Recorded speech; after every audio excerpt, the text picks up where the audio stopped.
I want to be clear about a couple of things. One is the public health emergency declared on March 15th in the city of Boston remains in place until further notice. We will not be lifting it up next week or in the near future. The same applies for our guidelines for physical, social distancing and face covering. I know that many people are feeling a bit worn down after living through 2 months of this. I know that everyone is deeply concerned about the economic impacts. I share those concerns, but the fastest and the most sustainable way out of this situation is a healthy way. We simply can't afford any unnecessary setbacks. If we come back too soon, there will be a second surge.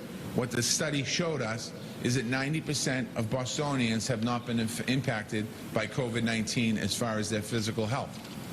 Think about all of the procedures that we've taken to get to this point by building a hospital at Boston Hope, by building 1,000 beds for our homeless population, having food stations set up around the city of Boston, helping our kids get educated.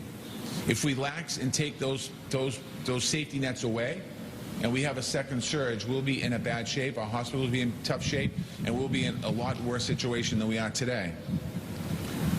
We base our decisions on facts and based in science. I want to be very clear on that. All the decisions that we make here about reopening and moving back are going to be decisions based on facts, based on science. We prioritize the health and security of all of our residents. I want to see our city bustling again. I want to see people coming back in. I want to see construction starting again. I want to see our restaurants full. I want to see our retail shops full. I want to go to Fenway. I want to go to Foxborough. I want to go to the Garden. I want to do all the stuff that's been missing. But we can't, out of the safety, just jump right back into it. We're going to keep working to meet the needs of our families. Our seniors are in a vulnerable situation. Even when we start to reopen, our seniors are still in a vulnerable category.